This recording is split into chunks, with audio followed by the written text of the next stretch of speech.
Deputy commissioner south Karachi Javed नबी खोसा ने वाजे किया है कि आग बुझाने के अमल के दौरान पानी खत्म होने की शिकायत दुरुस्त नहीं। रश के बायस फायर ब्रिगेड की कुछ गाड़ियां देर से पहुंची हैं। इस बारे में मजीद डिटेल्स हासिल करेंगे। डॉन न्यूज़ के नुमाइंदे शफी बलोच से deputy commissioner south Karachi Javed नबी खोसा के साथ मौजूद हैं। जी शफी, बताइएगा डिप्टी कमिश्नर का क्या बताना है? जी, मुतासरा इमारत गुल प्लाजा पर जो है वो इस वक्त भी जो है वो आग बुझाने का काम जारी है। रेस्क्यू भी अमला भी इस वक्त यहाँ पर मौजूद है, जबकि ज़िला इंतज़ामिया की निगरानी में ये सारी कार्रवाई जारी है। इस वक्त हमारे साथ मौजूद हैं डिप्टी कमिश्नर ज़िला जनूबिया, इनसे बात करते हैं। अस्सलाम वालेकुम सर, ये बताएं, दुकानदारों की जानिब से शिकवा किया जा रहा है कि जी आग लगने के तकरीबन 1-2 घंटे के बाद रेस्क्यू कार्रवाई जारी हुई, लेकिन जो गाड़ियाँ आई थी उनमें पानी ख़त्म हो गया था और इस तरह के वो शिकवा करते हुए नजर आ रहे हैं। जी वालेकुम अस्सलाम। देखिए जी, मुसीबत की घड़ी में शिकवा कर सकते हैं हमारे साथ, लेकिन जो ही रिपोर्ट आग का हुआ पहला रिस्पांस मैंने ही किया था। मैं यहाँ पहुँचा था सबसे पहले। मेरी 3 फायर ब्रिगेड की गाड़ियाँ उस टाइम पहुँची हैं और आहिस्ता आहिस्ता गाड़ियों का तादाद बढ़ता गया है। अब गाड़ियों में पानी का शिकायत कोई भी नहीं था। बीच में 15-20 मिनट का गैप इसीलिए आया था, 10-15 मिनट का, वहाँ क्योंकि ट्रैफिक की वजह से सैटरडे नाइट है तो रोड पे ज़्यादा लोग होते हैं, इस वजह से थोड़ा सा ट्रैफिक का 10-15 मिनट के लिए मसला आया था, लेकिन वो भी हमने ट्रैफिक पुलिस को टाइमली इंटरवीन करवा के वो हमने हल कर लिया था।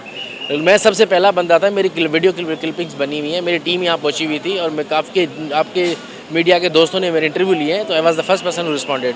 तो हम टाइम पर पहुँचे हैं, अपनी पूरी कोशिश की है लोगों की ज़िंदगियाँ बचाने की।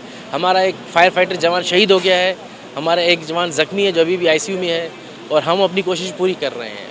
लेकिन डेफिनेटली आग की शिद्दत बहुत ज़्यादा होने की वजह से हमें टाइम लग रहा है इसको कंट्रोल करने में। अच्छा, इसमें ज़िला इंतज़ामिया की कितनी मशीनरी है और कितनी फायर ब्रिगेड की गाड़ियाँ इस वक्त यहाँ पर मौजूद है? देखिए जी, इनिशियली हमारी 52 मशीनरी टोटल थी। उसमें आपके 4 स्नॉर्कल्स थे, fire fighting machine fire brigade की गाड़ियाँ थी और वाटर बाउजर्स थे, बड़े बड़े वाटर टैंकर्स हमने मंगवाए थे। देन एक्सकेवेटर्स थे और अपना जो एमरजेंसी व्हीकल एम्बुलेंसेज हैं वो सारी एमरजेंसी मशीनरी सारी हमने मंगवाई हुई थी। तो अब हमने क्योंकि काफ़ी हद तक आग को काबू पा लिया है।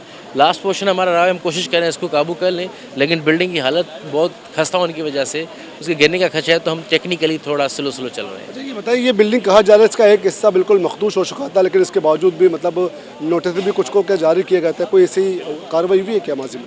देखिए जी, इसके बारे में बिल्डिंग के बारे में, क्योंकि ये बिल्डिंग 90s की है, बहुत पुरानी बिल्डिंग है, इसके बारे में अभी हम इंक्वायरी करके जो भी फैक्ट्स आएंगे हम मीडिया के साथ शेयर कर देंगे। बहुत बहुत शुक्रिया। इस वक्त आपने सुना डिप्टी कमिश्नर जो कि इस सारी कार्रवाई को वो लीड कर रहे हैं, हेड कर रहे हैं।